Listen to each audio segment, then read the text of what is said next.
This is TomoNews for Monday, September 11th. People are dressing up to see it. It is in a theater near you, literally. We can officially put a monetary value on the public's collective fear and fascination with terrifying clowns, with It smashing box office records to become the third biggest movie opening of the year, after Disney's Beauty and the Beast and Marvel's Guardians of the Galaxy Volume 2. The most recent movie adaptation of Stephen King's horror novel raked in over $117 million during its opening weekend in North America. Many fans of the remake classic decided to show their appreciation by not only purchasing a movie ticket to see it, but also by showing up at the theater dressed as the film's titular character, red balloon and all, to terrify fellow moviegoers. Many patrons took to Twitter to express their shock and delight at seeing the murderous clown in real life, in the seat right next to them, and meandering around the theater in the dark. So at the risk of running into a real-life creepy clown, are you still going to see it? Woman forced to give birth at home in a hurricane. There are do-it-all moms, and then there's a story of this do-it-all Miami mom down in Little Haiti. The woman was at home on Sunday morning when she went into labor, so she called 911. Unfortunately, paramedics weren't able to get to her because of Hurricane Irma. So the dispatcher did the next best thing, and after contacting a medical director, walked the woman through how to deliver her own baby over the phone. The supermom ended up successfully popping her new baby girl into the world. She even delivered the placenta herself and tied it off as well. Damn! The mother and her baby girl were later safely transported to the hospital by rescue workers. Third world parasite on the rise in U.S. South. It may be a disease that is typically associated with developing nations, but a new study has found that parasitic hookworms are plaguing the southern U.S. 34.5% of stool samples taken from Alabama's LOWNDES County tested positive for a species of hookworm called Necator americanus. Households in the county are reportedly poor and lack basic sanitation, with waste often discarded in the backyard. Residents exposed to the raw sewage may become infected with hookworm, which enters the human body through the feet. The parasitic worm attaches itself to the walls of the small intestine, sucking the host's blood, which in turn causes anemia, weight loss, impaired mental function, and stunted growth in children. The disease is a problem even for those who can afford to install their own septic tanks.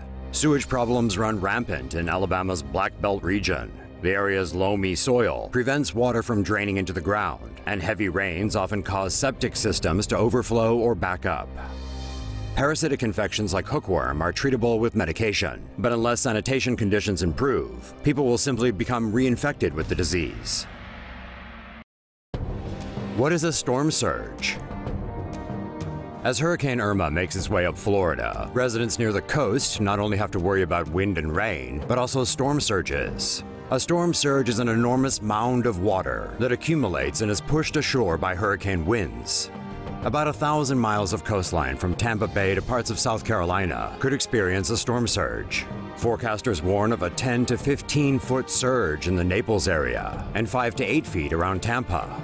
Storm surge watches and warnings are not always included with hurricane alerts because hurricane winds and storm surges don't always occur at the same place or same time. During a storm surge, people should evacuate. For wind warnings, they may stay in place as long as the structure they're in is stable and away from flood risk areas. A storm surge watch is issued when there's a chance of flooding, while a warning is issued when flooding is expected. According to the National Hurricane Center, storm surges are responsible for around half of hurricane deaths since 1970. The National Weather Service only started issuing storm surge alerts this hurricane season. Stay safe out there, folks. Russia and Japan are talking about building a trans-Pacific rail bridge. Ever wanted to hop on a train from London to Tokyo? You could be in luck. Rail passengers on the Trans-Siberian Express may soon be able to travel from London all across Europe and Russia and beyond to Japan under new plans from Moscow. The plan involves the construction of a bridge or tunnel between Russia and Sakhalin, and from there a bridge to Japan's Hokkaido Island. The bridge between Japan and Russia would reportedly be 28 miles in length across the Pacific Ocean. The journey from Hokkaido to Tokyo takes around 4 hours via bullet train. And the entire journey from London to Tokyo would take upwards of a week, whereas a flight just takes over half a day. So, how would you like to travel? Radioactive fallout detecting nuke sniffers sent to Japan. The United States and Japan have both deployed nuke-sniffing aircraft, following North Korea's sixth and most powerful nuclear test. On September 3rd, the DPRK conducted a weapons test at the underground Pongguri nuclear test facility, with the explosion resulting in a 6.3 magnitude earthquake. A U.S. WC-135 Constant Phoenix was deployed from Offutt Air Force Base in Nebraska, landing at Okinawa's Kadena Air Base on September 5th. Commonly referred to as a nuke sniffer, the aircraft uses external flow-through devices to collect air particles on filter papers, measuring them on board for radioactivity. The nuke sniffers are also equipped to collect whole air samples inside holding spheres, to be analyzed later on the ground.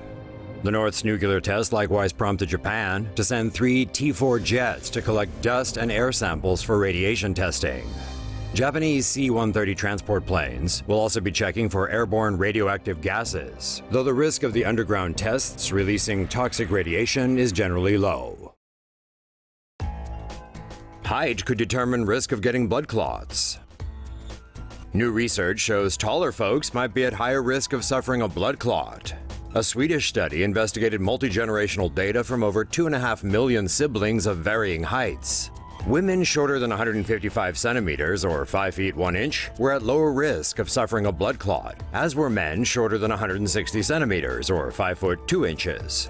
Women taller than 185 centimeters, or 6 feet 1 inch, and men taller than 190 centimeters, or 6 feet 2 inches, were at a higher risk.